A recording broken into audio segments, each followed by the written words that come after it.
Happy belated birthday, Will Middlebrooks. We're back. It's been a minute. Hey. It's been an hour.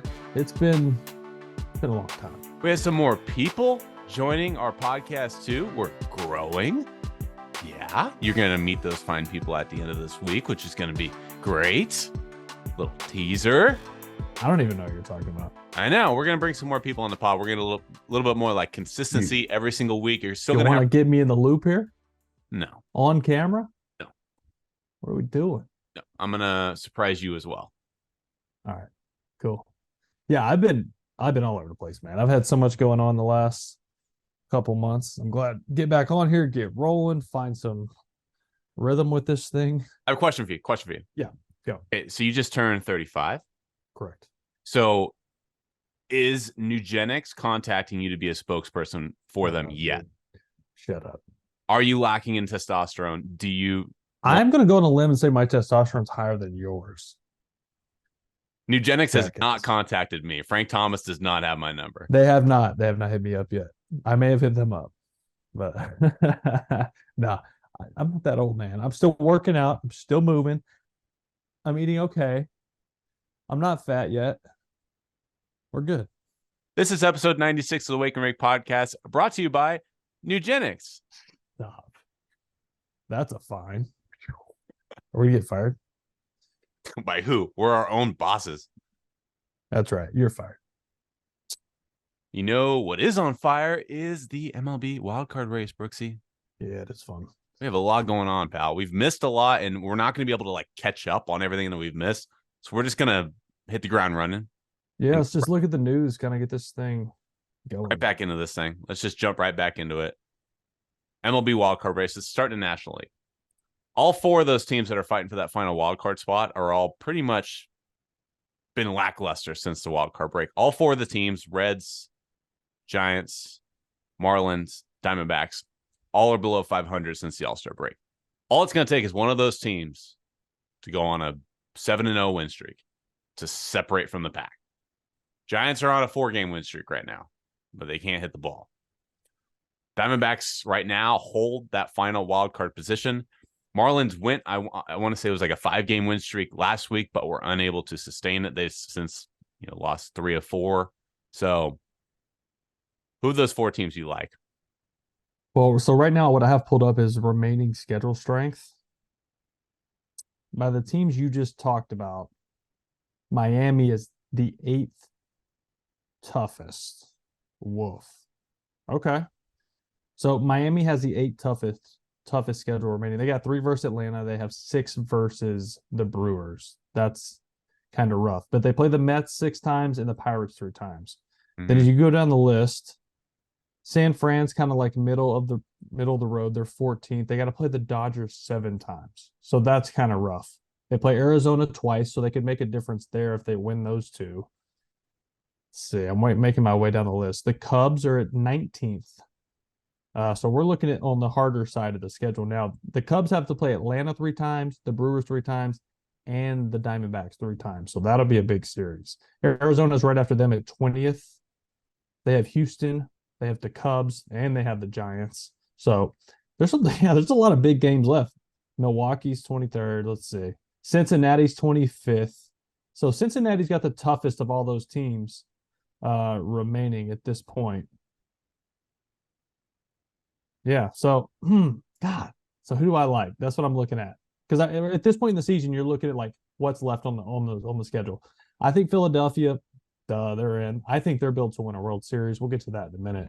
The Cubs, I think they're in. They have good leadership there with David Ross, Mike Napoli, Tommy Hotovy, their pitching coach. Like these guys have been there. Obviously, I have a history with Rossi and Knapp playing with them in Boston. So they bring a lot to a clubhouse, and you can kind of see how closely knit that team is. They built a good like camaraderie there in that clubhouse. For that 3rd spot, I have seen Arizona in person. I've seen Cincinnati, and I've seen San Fran. And I think Arizona is the most likely, in my opinion, to take that spot. So as the standings stand right as they are right now, I would stick with that to finish up that way. I would love Cincinnati to get in just because it's Cincinnati and they have some studs there, some young studs. Yeah. Huh? Can't pitch. Right. So that's where it's going to bite them. I saw San Fran. I don't feel like San Fran is a playoff team. I just don't. I don't think their offense is good enough. 0 star power whatsoever. Yeah, which you don't necessarily need. I mean, look at Tampa. Yeah, but they had a star. They had a star who was flirting with 16-year-old girls. Yeah, we don't have to get into that. But I'm just saying, like, they did have star power, is what I'm saying. Yeah, they did. They're still a good team without them. Like, Tyler Glasnow is, when healthy, is a superstar. Yeah. McClanahan, when healthy, is a superstar. Yeah, no, I hear you, but I'm just thinking about what they're going to the playoffs with. And Tyler Glasnow's coming off injury. Yeah. You know, I saw him. He still looks good. He still got up to 99. He looks like his stuff's back. Who's the Giants' face of the franchise? Brandon Crawford. Right? And, like, that's good enough. I mean, at this point in his career, like, great guy, great career, great player, but he's at the tail end of his tenure. So, I like Gabe, but they're like the West Coast Tampa Bay. Like, they are trying to just run everything off the computer and win games based off of analytics and matchups and pockets. And it works. Like, it works for them. They're still winning games. They're still in the mix. The goal for a lot of these teams who aren't star-studded, who aren't super high payroll teams, is to play meaningful baseball in September. Period. Because if you can play meaningful baseball in September, you're a hot streak away from the tournament. And if you get into the tournament, anything can happen. We've seen the Nationals be the last seed and win a World Series. We saw Philly get to the World Series as the last seed. You just got to get in, and you got to get hot at the right time. So, with that said, I want to kind of segue this into the American League, because Seattle, I mean, they were on a heater for like a month. Oh, more than a month, honestly. Yeah. It was like 5.5, 6 weeks. Since the All-Star break, they had, I need to get an update on that, had the best record in Major League Baseball. So I was in Seattle with the Sox on the All-Star break, on the trade deadline. And that was kind of like, we were there, they traded Paul Sewald, and we're going, are they giving up? And then they started talking about trading some other guys, and we're like, what are they doing? They're like a game out.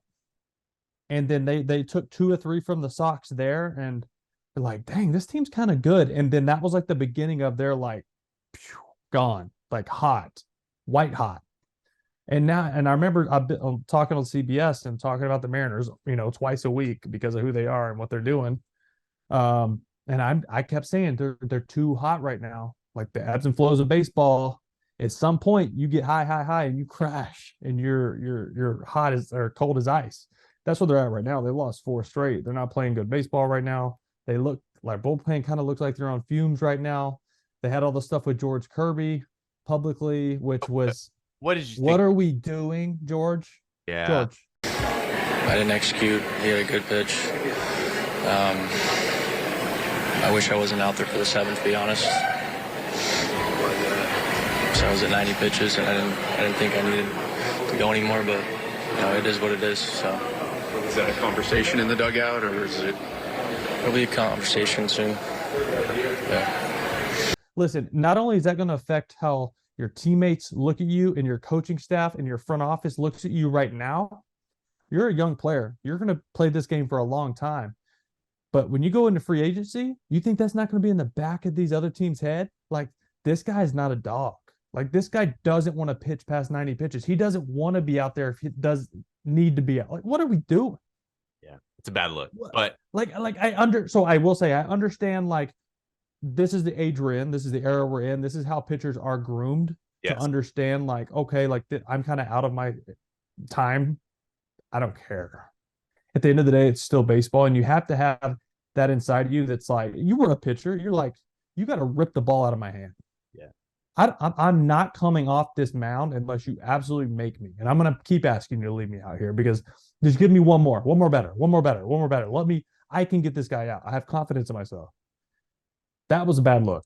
And I hate that, because I love him as a pitcher. Don't know him at all as a human being, but that changes how I look at him now.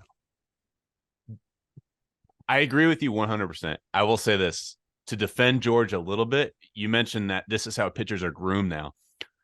That's how front offices are building their pitching staffs nowadays. It's not the dog in them. It's not It's not the bones. They are building that, but they don't want the pitchers to make that decision. They want someone else to make that decision. Agreed. But in George's perspective, I'm gonna let you go. I just want to get this thought out because it's like if you're running a 100-yard sprint and you get to 90 yards or 90 meters and you just like kind of really slow down and walk through the finish line. You want to sprint through the finish line.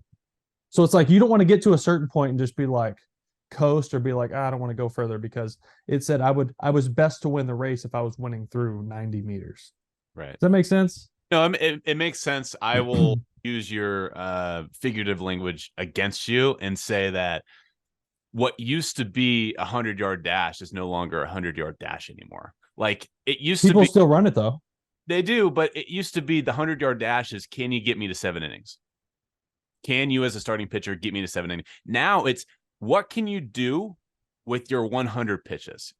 Well, I can combat that. Length. I can combat that too, because guys are throwing 100 pitches in the 6th inning because they can't throw strikes because they're too focused on throwing hard. Yes, correct. But that's what they want nowadays. They want strikeout percentages up. They don't worry as much about walking. I understand that. I just never want to hear that out of one of my teammates. Like, so that's George, like, I agree with you. The look is really, really bad. Like, you don't ever say that, especially not to the media. No, you know what? That's a conversation that can be had with your manager, with your pitching coach. You can have that conversation behind closed doors, because the optics, if you absolutely have to say that, you go talk about it in a dark room somewhere with somebody where no one else can hear you. Yeah. Because I promise you, his teammates, even though they understand how this works now, they look at him a little bit different. Yeah. And we all do. Yeah. And I hate that for him because, like I said, I really like his stuff. He's really good. Yeah, he's great. He's walked like 10 hitters all year. Damn, like ridiculous. He just 165 innings, 16 walks for Kirby this year. It's incredible. He's had a great year, and Seattle's having a very strong year. We can get back on track here and kind of get away from Kirby here. And I'll say that don't forget what Seattle did in the playoffs last year. Okay, they were the underdogs against Toronto in the first round. They beat up on Toronto in the first round, got rid of the Blue Jays. I mean, they got arms. Round 2, in come the Houston Astros, who wound up hoisting a trophy. Game 1, the Mariners were up by 2 runs. They give up a walk-off home run to Yordan Alvarez in the 9th inning in Houston. Game 2, the Mariners were leading in the 5th inning. Bullpen ended up surrendering that lead the inning after that. Game 3, 18-inning absolute marathon in Seattle, and Houston ended up winning that game 1-0. So the run differential across those 3 games, yes, they got swept by Houston, but the run differential there was like -3, and they led in 2 of those 3 games. The only one that did not lead was the 18-inning marathon.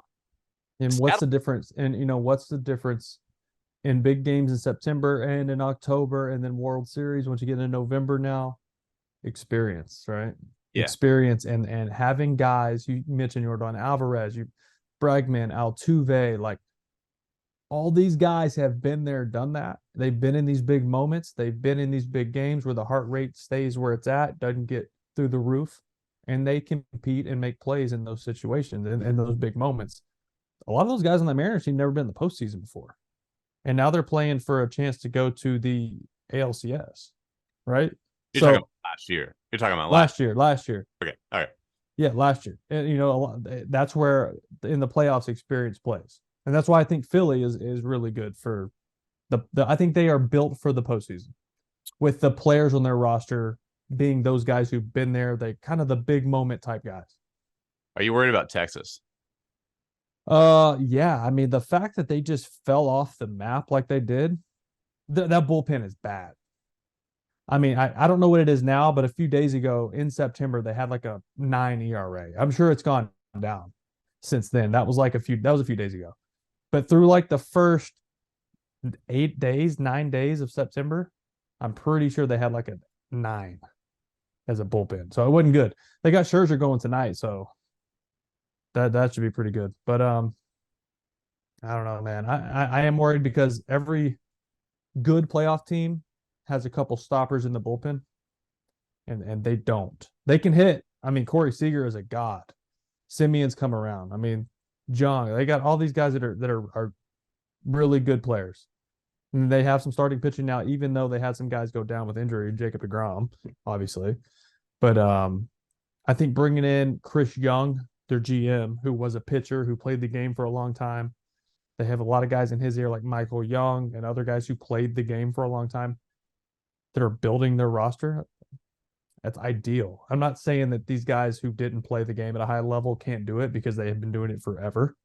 I just think it helps in today's era because it gives you're not as strongly just analytics. You have analytics plus feel and baseball minds. If that makes sense. It's got to be a balance. That's a really good segue, actually, because you talk about like too dependent on one department or one area. The top payrolls in baseball, right? Yankees, Mets, Padres, Dodgers. Only one of those teams are going to be heading to. Don't you dare take a photo of me. Not live. I did. I don't look good right now. I didn't do my hair yet. It looks the same. Do I look okay? I'm not posting it. I'm sending it to my wife for a spank bank. Spank bank? What does that mean? You've never heard of a spank bank? No. Sounds dirty. It is dirty. It was a joke. Spank bank. I kind of like it. You're disgusting. Can you just continue? Jenny asked what we're doing or what I'm doing. I said I'm doing a podcast, so I sent her a picture. Don't send her a photo of the women you have in the room next to you. She's not going to like that. There's 3 of them in my house right now. 2 of them I made. There you go. Being too dependent on one area, I think what this year has taught me is that I have a newfound, I already respected them. I have a newfound respect for the Los Angeles Dodgers because for years, I understand that the only World Series that they've won so far is the 2020 60-game season. But regardless, this team has won division title after division title and has been the team in the National League for more than a decade now. And a lot of people just say, well, yeah, look at their payroll. Look at their attendance. Look how much. Normally they're only competing with one other team in their division, and now there's 4. There are 3 other ones. What the Mets, Yankees, Padres have taught me this year is it's so much more than just spending money on a roster. Put some respect on the Dodgers' name. That's what you're saying. Have to develop players, the farm system. You have to be able they develop. And you know something else the Dodgers do really well? Talking to players and then some guys who are coaches now in their system. You know, we used to always hear about just how first class the Yankees were and how the Dodgers are kind of that new wave of they do everything first class. They were the first ones to really spend more money on nutrition for players and off the field activities, yoga, like restoration for your body at the lower minor league level, not just AAA big leagues on, which that's what it used to be, mostly just big leagues. They went like totally organic. They take care of their guys from the ground up, from the Dominican Summer League all the way to Dodger Stadium. They were the first team to do that. So I think that's been a big part of it too. But obviously their scouting department, the type of players they figured out. You look at the front office. Look at the front office. These guys who came over from Tampa Bay, they had an equation there. That equation is now in LA with a lot more money and ownership that will spend money and is open to spending money to win. So they have like you said, it is just a perfect recipe of development, taking care of their guys, scouting, and then at the big league level, just knowing what it takes to compete. There's 2 sides of the coin to that too. You can't be all in on only analytics either, because Tampa Bay has tried to, the opposite of buying a World Series, they've tried to finesse themselves in the World Series with analytics and you're talking about with Snell, right? Like payroll, everything, right? Like in Tampa Bay has not been able to hoist a trophy yet. What's hard for Tampa Bay is because the playoffs have to be managed different than the regular season because there's a much bigger human aspect to the playoffs. You can look a guy in the eyes and be like, you're scared. Like, okay, you get out. Or you're not scared. You're staying in. Like fear is a big part of the postseason that people never talk about because a lot of people don't know. It's scary. It's hard. Your heart's racing. Every pitch is the biggest pitch of your life, especially if you haven't been there, right? So you look at Tampa Bay, they continue to manage the game like they managed the entire year because that is what got them there ultimately, right? That equation and that recipe of success of leaning that heavily on analytics is what got them there. Had they not done that, they didn't have the talent to be at that point in the season playing in the World Series. So I understand why they did what they did, but Kevin Cash has got to know, hey, postseason is a different beast, and I got to be able to look my players in the eyes and realize this is different. If you got it today, I'm riding that horse until his legs fall off. And we're picking on Tampa Bay, but it's not just Tampa. No, it's just a good example. It's a good example. Oakland too. Like Oakland has won division titles very frequently since 2014 when the Cespedes days and stuff, but they haven't been able to. But 2014 doesn't even compare to the analytics and metrics usage of today. Yeah, I'm just saying, like, I don't mean to pick on Tampa because my point is that's the most recent example that makes sense for this Boston argument too. I mean, look at what Boston's done the last couple of years. They have 100%. not been able to, so my point Yet is their payroll's still right around 200 though. Yeah, but just like anything else, there's got to be a balance. So look at the teams that have won the World Series in recent years. So the Atlanta Braves in 21, there's a balance. They were top 10 in payroll, but they weren't top 5. The Astros last year, they were top 12 in payroll, I think it was. But again, not top 5. Dodgers in 2020, again, 60-game season, a little bit of a different story. Nationals similarly in 2019. Red Sox 2018. Astros before that. Like there is a balance of spending money. There's also analytics. There's also a lot of these teams that are having success, but are kind of in the middle, like outside of the top 10, lock down their stars early. Atlanta is the model team for every team. I am going to scout. When we talk about the Dodgers scouting and developing players, guys like Bobby Miller, like the guys are like, who is this guy? He's throwing 1,000,000 miles an hour. He's nasty. If they like what his metrics show through this season and they project a certain number and they project that he can stay healthy based off of his body type and everything they put into this equation, they should sign him based off of what the Braves are doing, because you're looking at it. And you go from having a 2 to 3 year window of players succeeding to now you're like 5 or 6 years of a prime of these young players. A lot of these guys settle in because they're comfortable. They're not playing for a contract anymore, right? They're like, okay, like I'm not making 300 million, but I signed for 150. Like they're not thinking about 300 when they're 23 years old and had 2 good seasons, right? They're thinking, man, I just want to be like settled with something. I got arbitration coming up. What's the deal with that? Oh, 8 years for 150, done. And instead of being like, you know what, I'm going to play this out to a free agency and hope I can sign a $300 million deal. Yeah. If someone lays 8 year 150 in front of you, you're going to say no. As a 23-year-old, not many guys are going to say no. I would not. No, not of course. Yeah, me either. We're talking about hundreds of thousands. And that's just a number. I just threw a random number out there. They sign guys for way less than that. But you get the point. You said the playoffs are scary. Were you scared? Your first, was it 2013 was your first playoff? 2013. Scared? No, I wasn't scared. I was anxiety's up.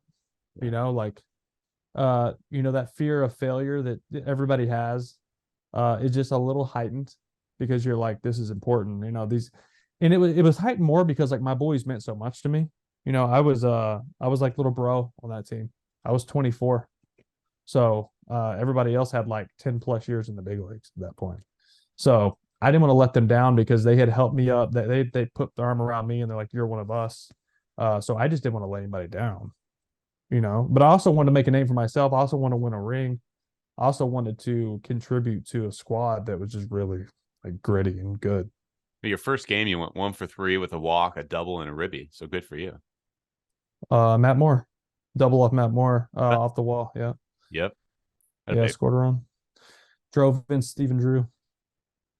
Stephen Drew, that's a good throwback name. Forgot about Stephen Drew. You know his nickname? Dirt. Everybody called him Dirt. Because he's always on the laying out. And I guess I never asked. I assumed. He's as country as they get, boy. He'd be like, hey, Danny, how you doing there, bub? That's how he talk. So I just got back from Greece, right? And oh my God, I'm a terrible friend. How was that? It's fine. I'll get past it. You are a terrible friend, but it's fine. No, but we met this Australian couple, which, by the way, we're going international because I got them to swinging did not happen. Let's get your mind out of the better. I've already been asked 1,000 times by our friends. No swinging what's happening. We're not that type of people. Okay, but You're still young. the Wake and Rake podcast is going international because shout out to Cade, and I don't remember his wife's name. I apologize if they're watching because he subscribed to our account when we were chatting it up by the pool and stuff. That's cool. But my point is that we asked them to do an American accent. Wait, where were they from? Australia. Australia. Nice, mate. Rise up lights. ¿Qué pasa? What was that? So if you want to teach somebody an Australian accent, you tell them to say rise up lights, and it sounds like razor blades in Australian. Say it. Rise up lights. Oh yeah. Rise up lights, mate. Rise up lights, man. Yes. Rise up. That's good. Yeah. I was learning something. But I asked them to do an American accent, and the stereotypical American accent, it depends on the country, but from them is like a very Southern accent. Of course, yeah. So I got, you get the Miss Daisies with peaches down. Can I get some of your sweet tea? Yeah, I got you. Yeah, that's the typical like American accent in certain international countries. Which you mean it's not Boston? It's not Boston. No. Okay. I feel like the Brooklyn accent and like Boston, they're kind of similar. They're a little similar. Yeah, like I feel How like you doing? Good. Yeah, I feel like that's more Brooklyn right there. It's like Italian mobster accent. Yeah. Really? It's like you got something that belongs to me. Yeah. Yeah. I don't remember where I was going with this point. You international. We were talking about Greece. You serious? And you're worried about me getting old. That's funny. I'm not on eugenics. Not yet. I have a question for you. Yeah. Is it possible to be too disciplined? As a hitter?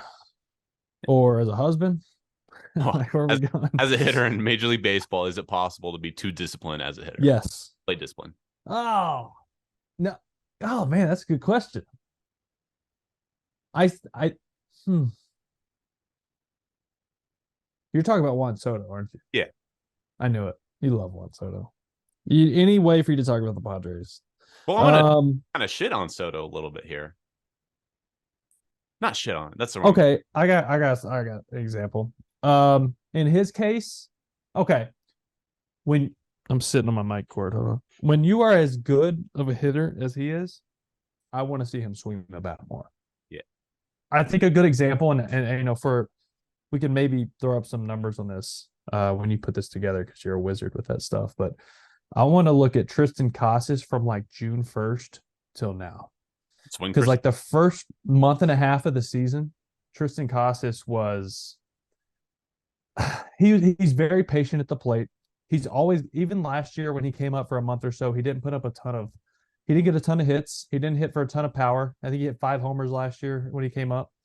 He walked a ton. He's like a 4.5, 5 pitches in at bat. He's really good as far as that. Now, he tweaked his approach a little bit. And I mean, month by month, he just continues to get better and hit for more power. And he's more aggressive in that like 0-0, 1-0, 0-1. The first 2 pitches of the at bat, he's much more aggressive. Where it was almost like he was taking a strike before that. And then after that, guys would get ahead and get nasty. Like if I get ahead with a fastball middle away, I'm gonna go change up off of that. I'm gonna go fastball in. I'm gonna go breaking ball down and in off that. Right? You're ahead. So as a pitcher, you can be more aggressive and go to your pitch. You don't have to throw him anything to hit. And then if you throw something to the edge and he fouls it off, he's at 2 strikes. So he started getting more aggressive. His bat to ball skills are unbelievable. He's huge. He hits for a lot of power, ton of bat speed. And now you look at his numbers and they are absolutely absurd. And his numbers early in counts have just jumped off the page. Is he your Roy? No, I think Gunnar Henderson is. Yeah. I think Gunnar Henderson is. I know the voters love WAR, and Gunnar Henderson's WAR is almost twice what Tristan Casas has. Tristan Casas had a much better offensive year, I think, as far as hitting for power. Home runs and RBIs are pretty similar. I think average is pretty similar. On base percentage is higher for Casas, but Gunnar Henderson plays defense much better and runs the bases better. Yeah. So his WAR is like boosted because of his defensive numbers. So I think he gets the nod on that. But go ahead if you got the numbers in front of you. I don't have his swing percentage stats. I can't find this split. That's fine. I can tell you his OPS. Well, I've watched every single game, so I know. His OPS in the second half is up over 1,000 though for Tristan Casas. And that's like 55 games or so. 1,056 across 50 games. The first half this year, his OPS was 728. His slugging percentage in the first half, 398. His slugging percentage in the second half, 639. I mean, we're looking at doubled here. Yeah. Numbers that are doubled. And I, by watching him and talking to him and hitting with him, he's like, man, sometimes the best pitches you get in at bat are early in the count. And I'm going to be aggressive. He said, I'm having at bats not based off of counts anymore, and just kind of seeing the ball, like looking for a pitch. When I get it, I'm pulling the trigger. I'm not trying to work a count anymore. If I walk, great. But if not, I'm trying to do damage. That's who I am. So the original reason why I asked, can you be too disciplined in baseball as a hitter, is because you look at what the Padres are doing this year. They have, at least as of last week, they had the best ERA in baseball. So they're doing it pitching wise. Yeah. Have one of the highest outs above average and fewest errors in the National League. So they're doing it Tatis helps that a lot. And Ha-Seong Kim, Xander Bogaerts, Manny Machado, Juan Soto, and Fernando Tatis Jr. all having very, very strong campaigns. They're going to have WARs flirting with 4 to 5. No, they probably lead the league is like for like team WAR, right? They're probably going to. I don't have the. Well, Atlanta. They're going to be high though, and so my point in saying that though is their numbers don't reflect what their records shouldn't reflect what the individual statistics should be, except when you look at runners in scoring position, and which is awful. They were historically, where are they at average wise now with runners in scoring position? Because they were under 200 for most of the year. They're like 230. So so they really picked it up then. Yeah. Because they were like in the 190s at like the halfway point of the season. They're still like 26 in baseball though, so it's still not good. Okay, because I remember through like 85, 90 games, they were like 197. It was bad. It was historically bad. Okay. No one's ever finished under 200. So no. Juan Soto has a swing percentage this year of 35.7. So he's swinging the bat about a third of the time. You compare that to some of the highest swing percentages in baseball. Salvador Perez leads Major League Baseball with a 60% swing percentage. So Salvador Perez swings the bat nearly twice as much as Juan Soto swings the bat. So league average though is 37. Just to clarify. That's lower than I expected it to be. League average is 37.1. But Soto, who is excuse me. No. Whoa. Soto's career average is 37. That makes more sense. League average is 47. That makes more sense. I was looking at the wrong line. So for a guy like Juan Soto, and I posed this question specifically for superstars, I'm not talking about, role players, but a guy like Juan Soto, who has arguably the best bat to ball skills in Major League Baseball at his age right now, you want him swinging the bat. Yeah. And my argument is that I would be willing to sacrifice on base percentage for more swings. And if that means he rolls over on a few more ground balls, so be it. But it could mean that he lucks into a few Texas leaguers, that he might luck into a few more doubles. He might luck into a few more ribbies. So his on-base percentage is going to go down. So he's not going to walk as much, but he's going to be swinging the bat more. So I want Soto's swing percentage to go up. And if that means he starts swinging outside the zone, that's fine with me. He can be more aggressive in the zone. He doesn't just have to. This isn't an auto swing. Like, he's still seeing the ball and making a decision as the ball's in flight. It's not like I'm swinging no matter what here. You can't do that in the big leagues and be successful. Yeah. So I would like to maybe see his zone swing more. Okay, so his in zone swing is 57%. League average is 67. So maybe there's probably times he goes up there taking to a strike. Yeah. It seems that way. Same with what I said about Casas, and it's really changed his game. But he's 10% lower than league average in a zone swing, pitches in the strike zone. His zone contact's really good. It's 86. League average is 82. So his bat to ball skills we know is very good. His chase rate is 17. MLB average is 28.5. So I don't. This isn't a thing where I'm like, I'm okay with him chasing outside the zone. No, I want him to be more aggressive in the strike zone. That's fair. Yeah. In the strike zone. I don't want them swing. Look, guys are nasty enough. Don't help them. Yeah, I hear you. But if they're going to lay one in their first pitch, guys like this also sit pitch types.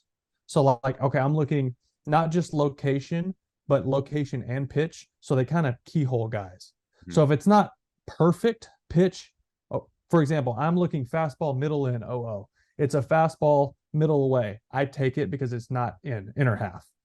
Like it's still a really good pitch to hit. Mm-hmm. So like maybe mentality wise, he says, all right, I'm going to look middle of the plate, right? And use he can still look pitch. He can still look fastball or sit off speed, whatever he wants to do. But you look middle, pitch is middle away, you hammer it. If it's middle in, you hammer it to the big part of the field. I feel like he keyholes guys sometimes. That's why his end zone contact is so good, because when he does swing, it's exactly what he's looking for. So his on-base percentage this year is 400 right on the dot. He leads all of Major League Baseball with 119 walks, 260 batting average, and he's got 29 homers. So he's going to wind up with another 30 home run, nearly 100 RBI season. I think if you lower that on-base percentage just a tad and you up his swing percentage, maybe his on-base percentage dwindles down to 375. I think he can have both. Like if you want to just walk, go be a Carlos Santana, right? And it's very valuable. Don't get me wrong. Like if you want to be a Carlos Santana, you could stay in this league for 12. Yeah, 30. but that's not a $300 million player. Correct. So if you're Juan Soto, I think talent with the bat, you need to start swinging the stick. Where does he rank in walks? Soto? Yeah. He's got the highest walk percentage in baseball. Exactly. Okay. Yeah. So, all right. So maybe some of those walks are like maybe 1-0 fastball he hits in the gap. Yeah. And he's going to roll over some too. Like that's what I mean. You got to sacrifice on base percentage for more hits. Okay. Yeah. Okay. I mean, with that bat, yeah, I want to see him more active, but in the zone for sure. I think yes. I think it's your original question. Can you be?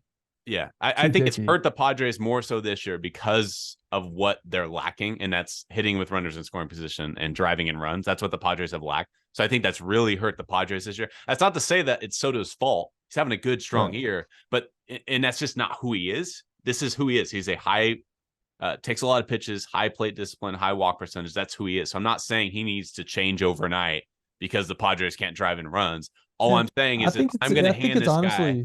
It's just as simple as him being more aggressive early in counts. If I'm going to hand this guy $300 million, I want him swinging the bat at a higher clip. Because you need more production. There's more production with him swinging the bat than him walking. Hey, Did I tell you that I saw a Middlebrooks jersey in Athens, Greece? What? Did you take a picture of it? No. What the I don't believe you. Didn't happen. Yeah, I was about to say, I don't believe you then, because you would have taken a picture of it. You're way too tech savvy to not take a picture of that. I would have gotten a picture with the guy. A Middlebrooks jersey in Athens, Greece. Yeah, I did, but I didn't see one. I always look whenever I go on trips with my wife. I always look to see, especially in Europe, I like to see who the first baseball jersey is. And when I was on Ohtani, huh? Probably Ohtani. In Asia, yeah, absolutely. But I didn't actually see one. I mean, even in Europe. In Europe too. The first during our honeymoon, it was an Ortiz jersey. The first one I saw, David Ortiz. That was 3 or 4 years ago, 2-3 years ago. So, but I didn't see a single baseball jersey, unfortunately. Well, the game seems to be growing and doing fine over here. Yeah, the viewership numbers are up. All right, so just to clarify here, you have the Diamondbacks making it in the wild card as the Phillies, Cubs, Diamondbacks as your 3. Right. Yeah. Yep. And then you have the Astros winning the West, the division. Yeah. Man. And who gets in the wild card then? You get Tampa up top, obviously. I'm a little worried about Toronto. Yeah. Mainly because they have a pretty tough schedule remaining. 6 versus the Rays, 3 versus Texas, 3 versus Boston, 6 versus New York. Little worried about them. Damn, this is tough. I mean, Tampa obviously gets in. I think Texas finds a way to get in. So Seattle's out. No, I think Toronto's out. Wow. I think Toronto's out. I think Seattle. So Seattle, I told you, ebbs and flows, man. They were hot. Now they're cold. Well, there's 18, 19 games left. In a couple of days, they get hot again and finish hot. I think they sneak in. I think Texas, they've won 3 in a row, I think now. I think they're starting to play better ball. I think Toronto misses. I go with that. Be fun to watch. I told you guys we have some new faces joining the pod on a new regular basis. Brooksy and I are officially back. Expect us to be back on here soon. Appreciate you jumping on here, Brooksy. Missed your face. Got it, man. Let me rephrase. I missed your voice. I didn't miss your face, but it's good to see you nonetheless. That's fair. That's fine. Dude, buddy. I'll leave my video off next time.